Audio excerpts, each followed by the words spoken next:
What is going on, everybody? Welcome to the Week 5 edition of the Pro Football Focus Fantasy Show here on RotoGrinders. I am Brit Devine, joined as always by my man Ian Hartitz from over there at Pro Football Focus. Ian, I'm having a pretty good football season, DFS, sports betting, all around. The show is a big part of my process, so I'm glad I get to do the show with someone a lot smarter than me. So kind, Britt. Well, I did have to carry us a little bit last week when unfortunately your internet cut out for about half the show, but the piano in the background looking as good as ever, my friend. And yeah, it's a great day. It'd be great. Love this slate. It's just wild, man. Like looking at even at tight end, like top price tight end this week is 5,200. I mean, I am playing George Kittle. I don't care. Hey, you say that now. We'll talk about it a little bit, but yeah, again, very interesting slate. And of course, we got another London game. So anyone out there with your redraft teams, don't forget to just maybe peep that lineup one time before Sunday morning so you can get an extra hour or two. Yeah, I couldn't believe it. I was listening to the Pick Six show with Dean and a couple of the other guys, and this is the first time two winning teams have ever been in London. Can you believe that? Well, the Giants are like the most fraudulent 3-1 team ever, so I don't know. All right, let's get into Week 5. We always do this with the Mismatch Manifesto. Ian tweets it out during the week. If you have a Pro Football Focus subscription, you are able to read that along with everything else over there. Let's get into the explosive play rate. I've got a couple targets for props I'm looking at, maybe not based off this, but I think there's some supporting evidence. What are some teams through the air, through the ground, look set up to get some big chunk yards? Excellent for us if you're looking for props, if you're looking for DFS Millie Maker winners. Yeah, so the two that really pop out that I think we could get some complimentary receivers with are going to be the Saints and the Titans. Not exactly the matchups we're going to be targeting, or I think people are going to be overly going after. I know Chris Olave could be cash viable, but hey, if we're going to have Michael Thomas out again, let's not let a 1 week sample size of a down game, completely get us off Jarvis Landry sitting there at just 4,300. And similar thing with the Titans, man, where you look at this offense, and this season they're third in EPA per play in the first half, and then they're dead last in the second half. So they're kind of like the Cardinals, who have been 32nd in the first half and first in the second half, where you look at the final result, it's always kind of in the middle, but they really have shown the ability to operate at a high level for stretches of the game. God forbid we ever get a complete matchup against a Washington team that, hey, we have seen put up some points. Maybe this could be a bit of a sneaky shootout in Washington. I don't think it's a game a lot of people are particularly on. So guys, on the other side of the ball, from Terry, from Curtis, Robert Woods, Kyle Phillips, without Treylon Burks in there, it does condense things just a little bit now. So Olave, Landry, Phillips, Woods, I think are some, solid enough complimentary tournament pieces. Anything in the run game we can look at? We'll just wait for the yards before contact part. That's usually my main go-to for running backs. All right, we'll scroll down to that in just a second. Let's go to pace. I always want a lot of plays, more fantasy points. Less plays, less fantasy points is the general rule. What are some fast-paced games? What are some slow-paced games?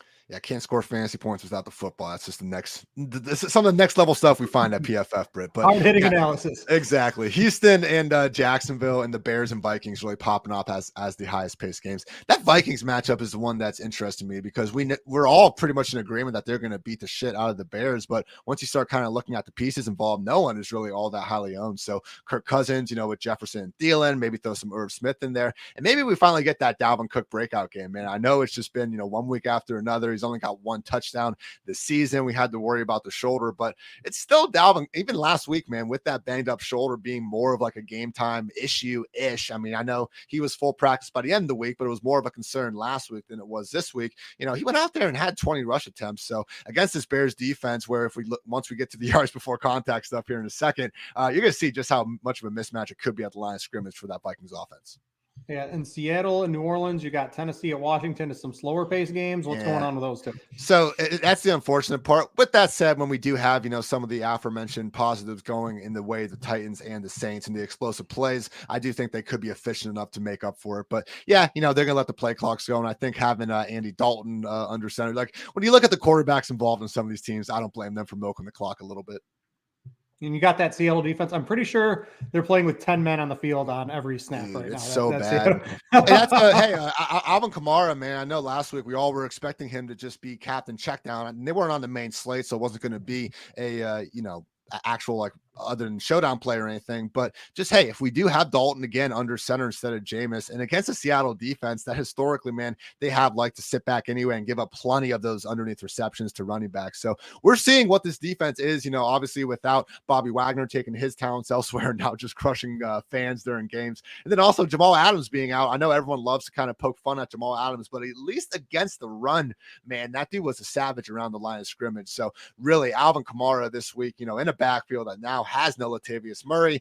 I mean, we saw Kamara when he came back after initially missing the game. They gave him his usual workload. So wouldn't be surprised at all if we see Kamara at only 6,600, maybe blowing up the slate. Speaking of Saints, I had the sickest prop sweat ever last week on Mark Ingram. I don't want to get into it too much, but those of you that play on the prop sites were probably along with me. A hero was Mark Ingram for coming back into that game. What did he hit? Well, it was 22.5 for a long time on the prop sites, even after Kamara got ruled out. And then he went over.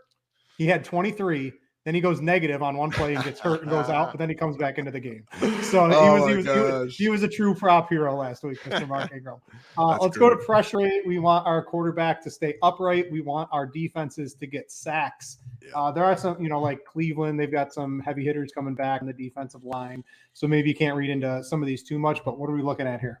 Yeah, the one that really looks screwed is going to be Matthew Stafford and the Rams against Micah Parsons and the Cowboys. As much as, we want to talk about Allen Robinson not doing anything and just the whole offense, way too much of it going through Tyler Higbee. PFF's dead last offensive line and pass blocking grade so far resides in Los Angeles. So not exactly, a great matchup there against Micah Parsons and the Cowboys' top 5 pass rush for the season. On the other side of things, Cooper Rush set up pretty well, and I'm not expecting Jalen Ramsey to be shadowing CeeDee Lamb. I mean, they've already had multiple high-end matchups this year against like Stephon Diggs and other dudes that if Ramsey was going to shadow, I think he would have already. And we've seen Ramsey get beat a few times here and there over his last 5-10 games as it is. So CeeDee Lamb continues to haul in 10 plus targets a week. Don't be surprised if he makes the most of those.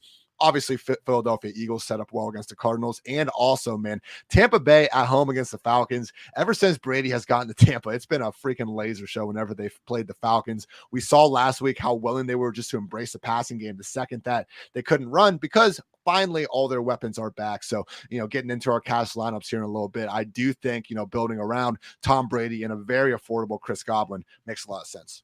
All right, let's go to that yards before contact. Good for our running backs. We want them, clear lines. We don't want our running backs getting stuffed, behind the line of scrimmage here. What are we looking at? Looks like Detroit. The Detroit Jamal Williams prop is 61.5. I've already hit that. If anyone's on Prize Picks, it's at 55.5 for some strange reason. So go get that on rush yards. He looks set up pretty good. What else are we looking at? Yeah, and I mean, the Patriots have been the league's worst defense in terms of yards before contact allowed per carry. So it's a mixture of the Lions being really freaking good and the Patriots, surprisingly being bad. I thought, Bill Belichick always took away the number one option, man. How come Aaron Jones and AJ Dillon ran for like 190 yards last week? I don't know, Britt. The questions that mainstream media aren't asking, I guess. But yeah, Detroit, Jamal Williams set up well. I will say we didn't get the over. Like, I would be wary of Jamal Williams in cash because unfortunately his overall role didn't increase that much without DeAndre Swift. He only played 50% of the snaps, and we had Justin Jackson and Craig Reynolds really taking the other half of the pie. So they're not involved enough in their own right to be, actual options. But Jamal Williams, I still think he'll mostly, get to 20 touches, but heavy majority going to be rush attempts. So on a full PPR site like DraftKings, I'll be looking elsewhere in cash. Falcons backfield, such a mess, but hey, they are set up, I guess, well against Tampa. That's more so a testament to how well Atlanta's run the ball. I mean, as much as we do want to poke fun at Arthur Smith and stuff, I mean, they really won a game last week where Mariota only completed 7 passes. All those guys were balling, but I think the volume's going to be too split up to have any major takeaways. But once again, yeah, Alvin Kamara this week, rushing, receiving, all signs pointing towards a really big game for him. All right, let's go down just a little bit more. Combined yards per drop back. We can have our quarterbacks getting deep fantasy points for us on some deep targets. Is Andy Dalton going to go ham? Is that what I'm reading correctly here? This game is pretty interesting. It's how bad is the Seattle defense versus Andy Dalton? Yeah, I mean, look, this is obviously factoring more so into what Jameis brings to the table, so we need to keep that in mind when some of these backups are, kind of changing the colors going on here. With that said, again, more signs for Chris Olave, who had a touchdown last week with Dalton and can get open deep against pretty much anyone, especially the secondary. And Philly, what's interesting is I think AJ Brown is going to catch that Byron Murphy shadow that we remember. He did such a great job on Devontae Adams back in week 2, holding him to like 10 yards on only 2 catches. So if they do that strategy again, now we get Devontae Smith actually, probably being the beneficiary of a lot more single coverage against the Cardinals secondary that's been very exposed this year. So I like Devontae Smith. I like Dallas Goedert a ton in GPPs this week because we know Philly's going to be putting up points, and Arizona has shown the ability to take away one of the best wide receivers in the game already in Devontae Adams. So also would just add Miami looking good against the Jets. Don't completely sleep on Teddy and what these receivers can do, especially if we are going to see Tyreek out with the quad, and now things are going to be even more condensed around Jalen Waddle. So far this year, Britt, top 2 wide receivers in yards per route run, Jalen Waddle and Tyreek Hill. Same damn offense. I think Tyreek Hill probably suits up from if I was reading the tea leaves correctly, but we'll see how that goes on Sunday. All right, let's get to the EPA per play. Always fun, at least from a sports betting perspective. Any underdogs that we should maybe be looking at to win outright this week? Yeah, 2 weeks ago they went 3-1. Last week they go 0-5, so it's starting to miss a little bit here, Britt. With that said, Giants, Browns, Bears, Commanders, Cowboys, and Bengals popping out of that group. I would say that the Cowboys at +5.5, given some of the pressure numbers, given the fact that again this Rams offense has just looked overall broken for the heavy majority of the 16 quarters they've played this season. So I would say out of those, the Cowboys at +5.5. I'd most be willing to actually go for them as the money line winning straight up. Yeah, I like that one. I've bet that one too. And I think I'm on a couple of your other bets that we'll get to in just a second. So that's going to do it for the mismatch manifesto. Again, you can check that out on Ian's Twitter feed if you wanted to do that, or if you have a subscription over at Pro Football Focus, you can read that. And one of the other 10 million articles that pop up on Pro Football Focus, get the grades, all that fun stuff. I use a lot of that stuff for my sports betting picks and things like that as well. All right, speaking of sports betting picks, let's jump into some of these. This is slowly, maybe not slowly, but quickly becoming my favorite portion of the show, honestly. So I have the strangest record this year. I am 3-2, but I have 3 ties. I'm sick of I told you last week I'm sick of the ties. I'm sick of the ties. But at least I'm 3-2-3 beats like 3-5 or 3-6 or something like that. So I'll take it. A couple of ones. I gave you the look ahead line on the Eagles last week. At -3.5 versus Arizona. That got up to 5.5. So we got plenty of line movement on that one. I don't have a look ahead line this week. I looked through them. I didn't really see anything too enticing, but I'm doubling down on the Eagles in the first half is -3. And this is really simple. You made a comment about this. The Eagles are scoring 23 points per game in the first half, and the Cardinals are scoring 4 points per game in the first half. Now the Eagles in the second half, sure, they can come out. Kyler Murray's done playing Call of Duty. He's ready to rock in the second half of games. But at the first half of the games, this is a clear mismatch so far this season. I'm going with the Eagles first half -3. I like the Eagles to win this pretty much going away, in my opinion. You can look at some alt spreads too, over a touchdown, over 10.5, things like that. I think the Eagles just absolutely trounce Arizona. These are 2 very different teams. And then the other bet I have, I've got the Niners -6.5. over Carolina. And this is really the Niners defense. Pro Football Focus's #1 defense by far against Carolina, who I don't even know. Do they have any offense at all? Baker Mayfield at quarterback. They are the 30th graded offense. To me, this screams an easy touchdown victory. And we know the San Francisco offense is still pretty good. I don't think the Carolina defense is that great. You add it all up. I like the Niners -6.5 pretty easily. Again, another one. This could be like a 24-7, some alt spreads on this one is certainly a game I'm looking at as well. I've bet those up all the way to 13.5 on the Niners side. But these are 2 of my favorite, spread picks of the week. Props are always my favorite. We'll get to those in just a second. But what are you looking at this week, Ian? Got a teaser 3-teamer right here. Green Bay -8 down to -2. The Vikings from -7.5 to -1.5. And then you're making a lot of sense with the 49ers. I don't really trust Jimmy G, but man, everything else in that matchup is just so heavily San Fran's way. So if you want to go 49ers, I think that's reasonable. Or man, just Tampa -10. The -4 number doesn't look good, but it's Brady versus Mariota and Brady with all of his weapons. So with all those, you can get +180 odds. So again, right now I am going to stick with Packers, Vikings, and Buccaneers with that 3-teamer. Just looking at those quarterbacks, Aaron Rodgers versus a banged up version of Daniel Jones. That could be honestly horrific. We got Kirk Cousins at home. Okay, like I'm Kirk Cousins, hear me out, facing Justin Fields and the Bears offense, who, threw for 170 yards last week, and we were like, wow, get a load of this. So I just don't think that we're basically able to bet against some of the worst teams in the league right now, with all due respect to some of the things that the Falcons and Giants have been able to do getting those early wins, but I am not buying it. And then also just I do like another couple dogs this week after going 2-1 with them last week. Seahawks +5.5. Look, they're either facing a banged up Jameis Winston, or they're getting Andy Dalton, who did not look impressive at all, in my opinion, last week in London against the Vikings. So just with the Seattle team, we know the defense isn't any good. I get that, but 5.5 points for a team that I think has actually shown way more than the actual Saints have this year. I understand the Saints have been banged up, but they're still banged up. So Geno Smith can at least lead this offense, I think, to enough success to cover that spread, if not win outright. And then a similar sentiment with the Detroit Lions, +3.5 against the Patriots team. Like, I just don't think the Patriots or the Saints have played well enough to be, more than field goal favorites against pretty much anyone, let alone offenses that we can actually buy into a little bit and maybe force them to put up some points when they're very likely going to be with their backup quarterback. So for me, yeah, I get it. I wouldn't take the money line necessarily on the Patriots or the Saints, but I just think over a field goal for either of those teams, a little too much in my opinion, Britt. Yeah, I've actually bet Seattle money line and Detroit money line. I like both of them to win outright. So I'll take the spread. I'll take the money line on both of those as well. Better. So I'm in agreement with both of those. And I want to note too, the Green Bay and Minnesota, the Wong teaser. Anytime you can mix in the Wong teaser crossing the 7 and the 3, we're for that at RotoGrinders. So congrats on picking the right ones on those ones. There we go. All right, let's go into some player props. They are scared of me, Ian. It's official. They're not giving me Evan McPherson field goals yet. They're not giving me Daniel Carlson field goals yet. You guys can just, whatever they are, as long as they're like -140 or better, just go ahead and bet those over 1.5 field goals when those pop up in the sports books. They're not releasing them yet. I got a couple more. I got Breece Hall over 10.5 rush attempts. This is on MGM. So they have by far the best line on this one.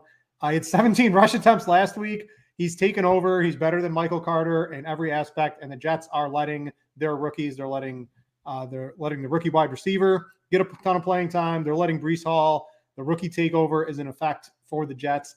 And the 10.5, I don't understand why this is 10.5. This should be like 12.5, 13. I know he was dinged up a little bit with nicks and bruises. Nicks and bruises don't keep anyone out of an NFL football game. Breece Hall is going to go over 10.5 rush attempts, -130. Again, bet MGM is your best line for that one.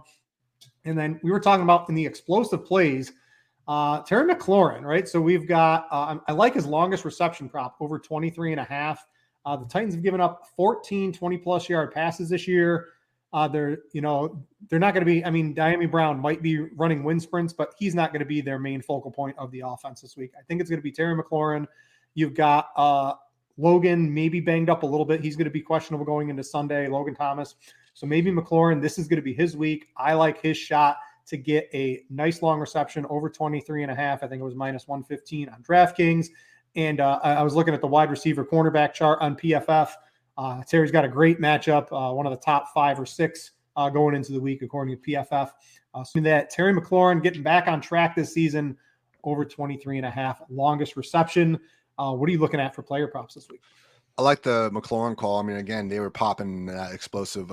I'm sorry, that was the Titans side of the ball. Give me Woods. I like Woods. Woods is 20.5. I bet that. There we go. That matchup. But the other thing with McLaurin is with Jahan Dotson probably missing this game with a hamstring. Like Curtis Samuel is their underneath guy. McLaurin and Dotson have kind of been mixing in as the deeper threats. That's why it's been kind of inconsistent between the two of them. So yeah, I like that McLaurin call a lot, as well as the Breece Hall over. Everything really is leaning his way now, and to get that line, go for it. I'm going to take Devin Singletary scoring a touchdown +145 over at BetMGM, and honestly is over rushing and receiving at 74.5. The Bills are 14-point home favorites. We have Singletary with back-to-back weeks with a workhorse role.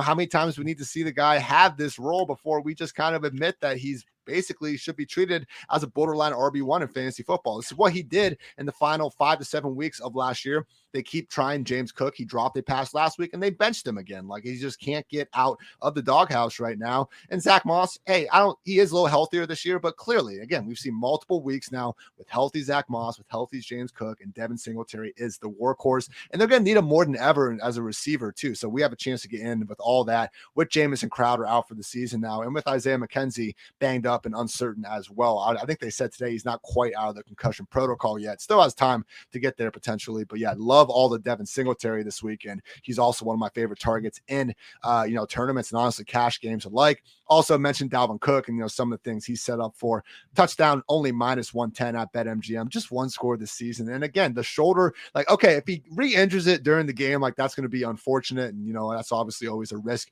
we got to play with, but it didn't impact his usage last week. Over 20 touches. And that's really been the constant with the Vikings, and under the past regime and now with the current one as well. So that was good to see there. And I just think, again, to get even money on that, I will take it. And finally, Zach Wilson, longest completion, over 33.5 at -115 over at Caesars. He already got one over last week. Look, this dude has the mindset of Jameis Winston. Like, he, for better and for worse, you have to defend every square inch of the field because he's going to be chucking it deep. He's facing a Dolphins defense that's been bottom 5 in pretty much every coverage statistic. Xavier Howard's banged up. Byron Jones still isn't coming back. So it's a situation where I think, we're probably going to see some horrific plays, but these wide receivers are too damn good not to at least bust one up against this secondary. And I think having Wilson under center, the guy's crazy enough to keep on trying, even if the first couple aren't exactly working out for him.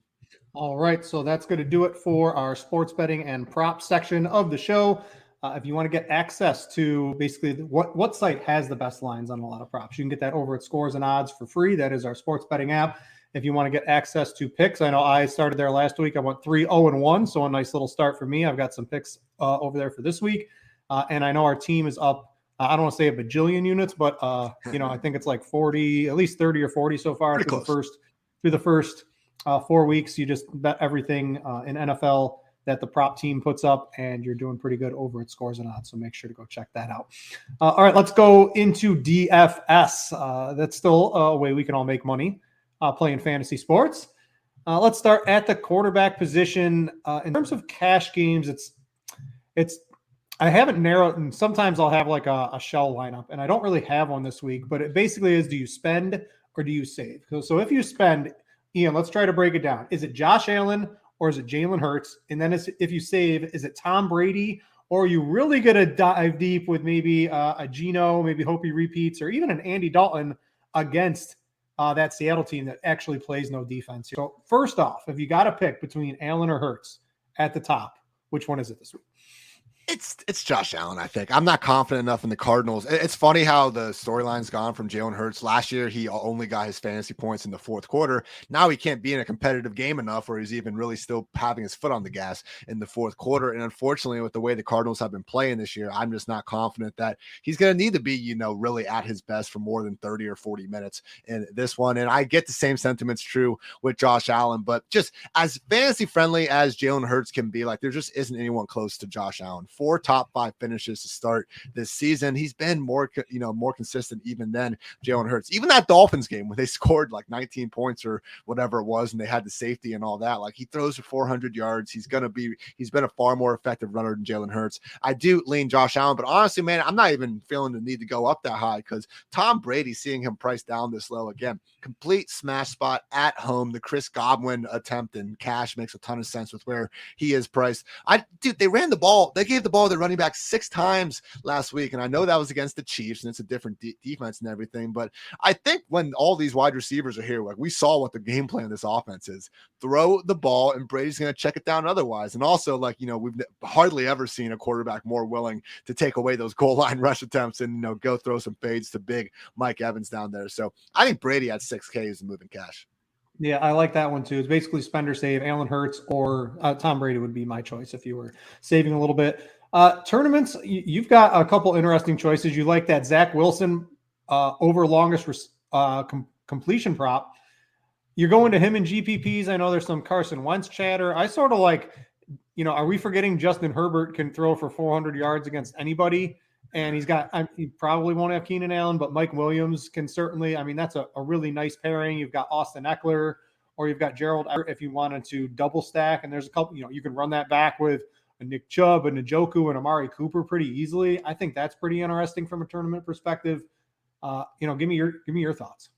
Again, it's this Dolphins defense that's already been really bad this year. I mean, we saw Lamar absolutely torch them. We saw the Bengals absolutely torch them and then give the ball to Joe Mixon 30 times for some reason as well. And you just look at it overall, man, this year, they're dead last in fantasy points per game allowed to quarterbacks. They're 28th against wide receivers. 30th in yards per attempt allowed. Byron Jones is not back. He's not close to being back, unfortunately. And now Xavier Howard, your number one corner that was playing banged up already, hasn't practiced all week. So now we have an already terrible defense going to the backups of that terrible defense. So I just think that as much as, okay, I get it, Zach Wilson, there are far more lows than highs. We have seen him just have the willingness to keep throwing and throwing. And hey, if they are going to be going up against a Teddy Bridgewater-led offense that I think is still capable of scoring some points, this could be, a sneaky shootout that I think we look up at the end and both teams are in the 30s and we're not, completely surprised because there is a lot of firepower in that Jets passing game. We got Breece Hall as the rusher, man.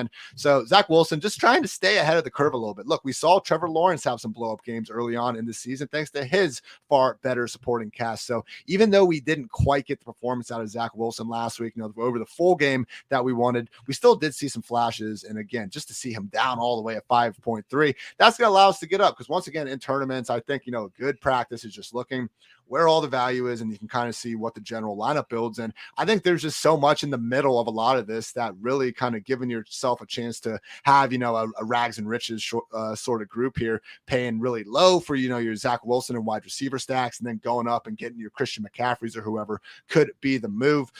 Final note will be Kirk Cousins. Again, I just like the idea of attacking some of this Vikings offense against a Bears defense that I just really haven't seen anything from this year, both in the run and the pass to really be afraid of them. You look at the quarterbacks, they got absolutely smashed by Aaron Rodgers, obviously, and that's kind of been a current trend. He tells them that obviously after every touchdown he scores. But the other games this year, they got Trey Lance in week 1 in a freaking mud pit. They got Daniel Jones and Tyrod Taylor last week, and they got Davis Mills, I believe, before that. So I think this Bears defense could low-key be one of the worst in the league. And again, getting a Vikings team at home could spell trouble at all three levels. All right, let's go to the running back position, and I'm going to maybe throw you a curveball. I want to ask you first, what are we doing with Lenny Fournette? Because if we want to play Tom Brady, right, because they're going to throw the ball all over. Fournette got there last week on 3 rush attempts. He got into the end zone, but he had 7 receptions on 7 targets for 57 yards. He is definitely capable of doing that. And he didn't really cede snaps until they were down quite a bit in that game to start. And then we saw. I don't know, man. Sean White usage was real. Yeah, so let's try to break this down. I'm looking at our ownership and a couple across the industry, and Leonard Fournette is getting steamed pretty heavily. Let's talk about him. Is he, obviously we don't think he's going to get 3 rushing attempts again, but if his usage is maybe down a tick, is he a cash game viable running back for you this week?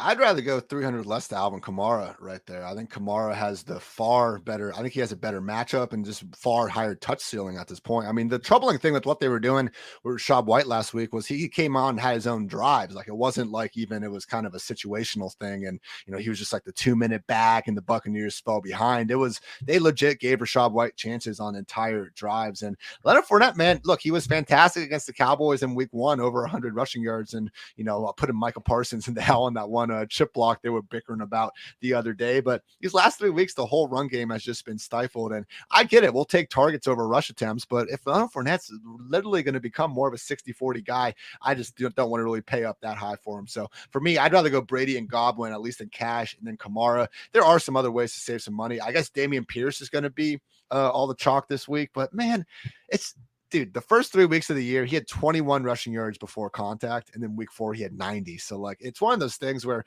he's playing well. If you look at the missed tackles forced and the yards after contact, he's an above average running back for sure, but the volume still isn't completely guaranteed. Burkhead is going to be out there when they're trailing, when they're in these obvious pass first situations. I know they're throwing it to Pierce sometimes as well, which is good, but I don't think it's as sticky as his rush attempts. And just the offensive environment's terrible. The offensive line hasn't been helping him out at all. So I just think we're still like a little bit too infatuated with Dameon Pierce coming out of August. Like, yeah, that was awesome. He had the 75-yard untouched touchdown last week. I don't want to take away the guy's big plays, but when I look at Dameon Pierce versus like Devin Singletary, I think both players are good. I will take the Bills offense over the Texans offense 100 times out of 100. And we have them at home as a 14-point favorite against the Steelers, whereas Dameon Pierce legitimately does have a chance of being game scripted out. So I much rather take Devin Singletary over Dameon Pierce and Kamara over Fournette, even in cash.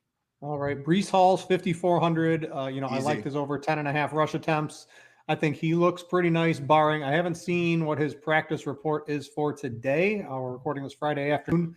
But I, nicks and bruises, I'm not really too concerned about that. I'm expecting him to be the lead back. And then there's a couple other guys, the Patriots running backs. Pick your poison, play both. What's the thought process between trying to figure out which one of these guys is going to be the one to score 3 touchdowns? Let's make sure Mac Jones is actually going to play. He has been practicing. They even said he was dancing at the beginning of practice today. So seemingly vibes are high. And I think Belichick said he's much further along than he was last week. But if it's Bailey Zappi out there, man, I still don't want to mess with, this Patriots offense potentially. Honestly, Mac Jones, even when he was out there, I mean, this was the league's 6th ranked scoring offense last year. And I believe when Mac Jones departed, they were bottom 10 in the league. So with that said, it is only a 2 running back committee. The Lions are the league's worst scoring defense. So I think Stevenson at 5.5 is fine. Don't be afraid in tournaments, though, to pivot off of him down to Jeff Wilson. I don't think Wilson's going to go completely under the radar, but there is Stevenson right next to him, and Breece Hall is only $100 cheaper. So even though Jeff Wilson doesn't give us, the same sort of reception upside as either Breece Hall or Stevenson, everything you said earlier about the 49ers just potentially rolling all over these Panthers. Hey, I could see Jeff Wilson, who's had, I believe, 20, 15, and 18 touches over the past 3 weeks, finding his way over 100 yards because he has been playing well. And then also, hey, 2 touchdowns for him, not the wildest thing in the world. So, yeah, also, if David Montgomery is going to be out, Khalil Herbert becomes viable at 5.9K again. I know he didn't quite come through for us last week, but the usage was all there. Only other 2 guys I had written down, Britt, and these are for tournaments more only. I think it's because of the attention being paid down to the Dameon Pierce, Devin Singletary range, and then you can go up to Kamara, Fournette. But we do have James Robinson and Miles Sanders sitting there as pretty decent favorites, lead backs, where, yes, they are game script dependent more. We could see Gainwell, we could see ETN come in there. At the same time, if the Eagles roll the Cardinals and if the Jaguars roll the Texans, 2 fairly reasonable, assertions, we could see both those running backs flirting with 20+ carries. And hey, with Miles Sanders' case, I got to I'm doing all my injury roundups after this. You guys can catch the PFF Fantasy Pod later where I go through everything. But once again, like we said last week, if Boston Scott is going to miss time with his rib injury, it takes one more guy out of the equation for Miles Sanders and makes him that much more likely to get those goal line opportunities. So even stacking them with those defenses, man, Eagles D and Miles Sanders and James Robinson and Jaguars D might be a great day to be great. Yeah, and the Eagles, too, using Sanders. I had him written down. It's a little leverage. Hurts will be popular. The passing options will be popular as well. Gives you a little bit of leverage off of that. And I wrote down, too, I have Nick Chubb. I mean, what you want you want the 100-yard bonus on DraftKings? You want a touchdown and maybe 2? He's got, he's probably going to need, the 100-yard bonus and the touchdown to be viable. And then if he gets the second one, he's definitely going to be in the range of GPP winning performance. The other guy that falls into that territory is Derrick Henry.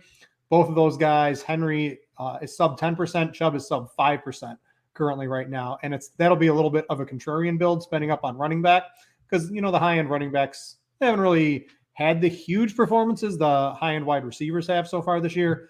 But both of those guys looking juicy from an ownership perspective to get a little different at running back. All right, let's go to wide receiver.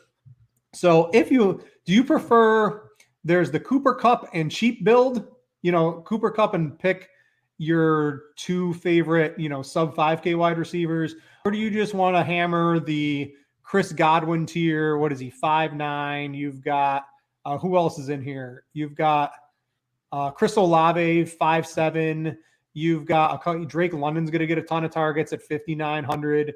Do you just prefer that mid-tier, or do you want an actual guaranteed 30 fantasy points in Cooper Kupp and take your shot on a couple of the cheapy wide receivers. I've been able to pretty much get both because I think I'm just going a little bit lower than you at the running back position, getting away from Fournette and some. Oh yeah, and if you don't pay up a quarterback, that's the thing. If you go down to Brady and you don't pay up to 8.2 for Josh Allen or something, then you're able to go up and get Cooper Kupp. 27.1 PPR points per game this season. He was at 25. I heard he had a record-breaking year that was unrepeatable last year. This year's Cooper Kupp is Cooper Kupp. Who would have thought? But yeah, so cool with him. Chris Olave at 5.7K, absolutely fine, particularly if Michael Thomas is going to, again, be sidelined. Yeah, Chris Godwin completing that Brady stack. Also want to completely dismiss our guy, Curtis Samuel, maybe more of a tournament play because we have seen the floor in this Carson Wentz-led Washington offense. But, just, again, having Jahan Dotson out, Curtis has been the most consistent guy already because of that low average target depth. So don't completely forget about him. Britt, do we have a read on any weather issues? I haven't gotten a chance to check yet. I don't believe. I think this week's pretty good. I can bring up on RotoGrinders here real quick. Keep talking. I'll take a double check what we're looking at. A few tournaments. I've talked about the Vikings offense. So obviously, Justin Jefferson, Adam Thielen with Kirk Cousins. Again, they're going to score a lot of points on this Bears offense. Let's have, some different bullets to make sure we have exposure to that. Isaiah McKenzie, someone interesting at 5K with no more Jamison Crowder, really should have a full-time role now for that Buffalo Bills offense. And hey, Stephon Diggs, don't ever forget about him. Like we talked about before with the running backs, high end, being just a little bit underowned. I do think other than the Cooper Kupp, where everyone's willing to pay up for that, Justin Jefferson, Stephon Diggs, maybe even some Deebo Samuel. Those are the guys that, if we are brave enough, especially in tournaments, to pivot away off Cooper Kupp, those other high end receivers might not be a bad idea. Getting cheaper. I do think there's some options, man, where the injuries involved kind of take them out of the cash game consideration. But Zay Jones, who we saw do great things in the first 3 weeks. And then his replacement, Jamal Agnew, scored 2 touchdowns, should have been 3 last week. Zay Jones at 4,100 is fine. And also Rondale Moore at 4,100. Although with Rondale, he is banged up. And unfortunately, they played him on the outside last week. And that was great to see that. But on the other side of things, AJ Green is back. Last year, we saw him take off Rondale for AJ Green. So I am a little worried that Rondale has to split snaps in the slot with one Greg Dortch. So tournament only. Otherwise, I'd be hyping up Rondale for cash. But yeah, 41, just 4,100 for both those guys. What'd the weather say? I didn't see it. Buffalo cannot escape weather. They're the only ones we really have to worry about. Windy, 15 mile per hour sustained winds and stronger gusts. It is Friday. Who really knows? But that's about it. There's no rain, no slick balls, no nothing like that this week. It's Josh Allen. He can throw through that shit. Come on. Yeah. All right. Let's get to. I wanted to note. So again, I want to note Terry McLaurin and Robert Woods as some deep tournament GPP sleepers. Both those teams give up deep plays. We've got Treylon Burks out for Tennessee. If for some reason they're not able to run Derrick Henry all over Washington, which they have a reasonably good run defense, I do like Robert Woods to possibly pop off for a big game in this one. All right, let's go to tight end. All right, let's hash it out here. It's a pretty horrible week. There's no Travis Kelce. There's no Mark Andrews. I do like the Mark Andrews over prop with Bateman not looking to play. I think he was at 68 or 69.5 yards. Go hit the over on that one. But on the main slate, our highest priced tight end is George Kittle at 5,200.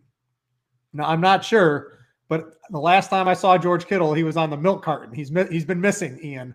Are we going to try to play this dude? This is ridiculous. Look, I'm all for shout out.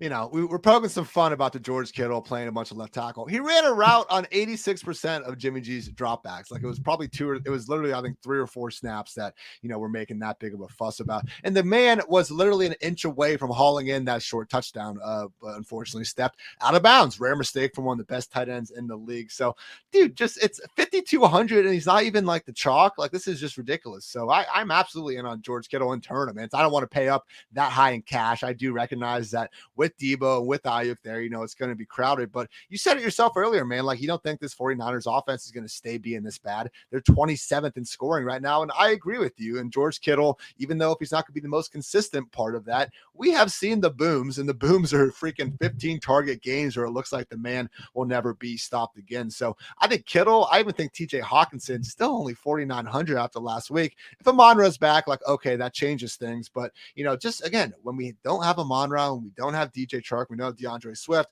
Hawkinson does become the guy in the underneath areas of the field. So I don't think he's going to, have another 81-yard catch and run this week. But at the same time, like, he actually was a little bit unlucky in that game. Goff missed him for an easy short touchdown at the goal line before halftime, obviously made up for it later. So I do think paying up in tournaments, man, we know they're underpriced and they still don't seem to be, all that chalky. So why the hell not?